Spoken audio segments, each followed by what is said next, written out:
Бичлэг эхлэхээс өмнө лайк болон subscribe товчон дарахан бүү мартаарай.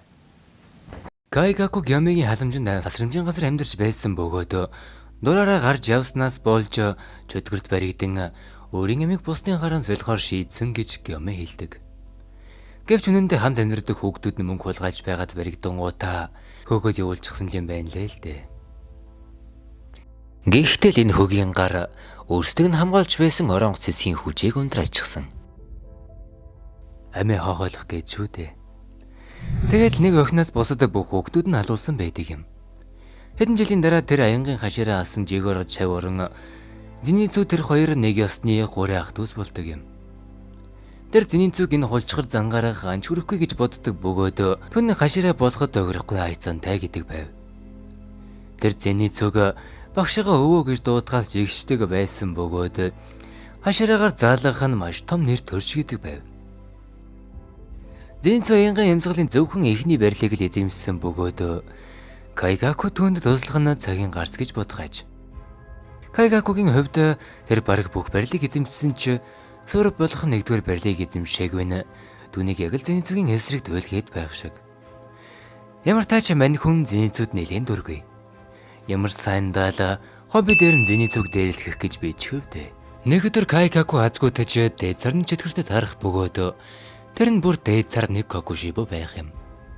Тэр ялахгүйгээ мэдэж байсан тул шууд толгой бүхийн сөхрөх бөгөөд Кокушибоч түүнд боломж олгож муусаны цуснаас өгдөгч амьсгалын аргасан ашигладаг байх тусам би энэ цусыг эсэргүүцэж өгөөж магадлалтай юм. Гэсэн ч тусал унгаавал ална гэсэн дээд цар түнд илүү амир байх нь мэдээж.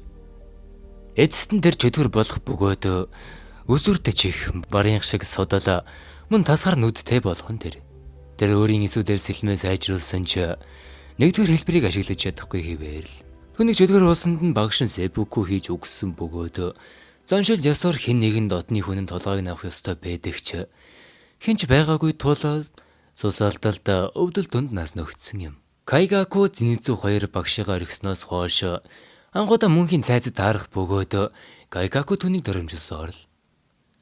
Тэр багшийнхаа үхэлд өчөөхөнж болов ашуудаагүй байх бөгөөд гарын ч өөрийг нь үнэлээгүй нэгэн үгсэнд баяртай байхаж. Тэд хоёул бүрэн бус техникээрээ дулалдах боловч Кайгакуд булдах хангалттай хурд данж байсангүй.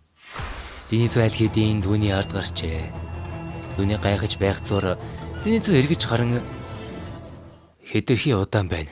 Хог шар минь. Гэсний яг дараахан Кайгакугийн хүзүүнээс тусалж эхлэв. Кайгаку юу болсонд итгэж өгөхгүй л байв. Тэд хоёул Кайгаку илүү хүчтэй гэдэг байсан ч Зинизүүтээс өөр хүн шиг болсон байлаа. Кайгаку Зинизүүг өөр шиг дээд царыг ялах ямар ч боломжгүй гэж бодон аянгийн эмзэглэлийн 5 хэлбэрийг дараалан ашигласан ба Зинизүү ийм хүчрхэг болохын тулд баггүй хүн эдсэн байхыг мэдэх тул мань хүн зөв буруу ялахаа болсон байна гэхэд Кайгаку өөрийнх нь үн цэнийг ойлгодог нэгэн л сайн хүн гэхэж.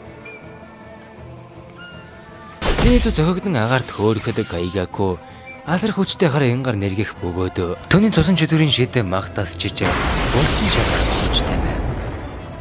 Эцэст нь Зинизүү доош унаж мань Кайгаку яг өөрийгөө мэдэрч гисэн зогсож байхад Зинизүү өнгөрсөн үеийг санах бөгөөд цайзын хананд тулан Кайгакугээс зуушилдахгүй өрд өмнө хинзээж гаргаж байгаагүй их хурдаар түүн рүү дайрч толгойг нь таслах бөгөөд түүний их хурдад хувцс нөхөртөл өргөцсөн байлаа. Нэрэ Зинизүүгийн энэ дайралтай ямар учиртай яадаг болохыг мэдэх хүн байвал комент хэсэгт бэлччихээрэй. Үхэж буй Кайгаку уурлан багш нь Зинизүүг илүүд үздэг байсан тухай хэлэгч Зинизүүгийн хэлснээр энэ нь ердөө түүний бодлооч. Эцтэй гэхэд Кайгаку Зинизүү өөрийгөө унахаас аварч чадахгүй баяртай байсан ч юушаараа ирж түүнийг аврах юм. Амьдралдаа нэгч жинхэнэ найзтай болж байгаагүй түүний богинохон чөтгөрийн замналаа энэ хүрээд дуусгаж. Бичлэг таалагдсан бол лайк болон subscribe төвчөн дараарай. Бас түүний талаарх бодлоо комент хэсэгт үлдээгээрэй. Дараагийн бичлэгээр уулзтлаа түр баяртай.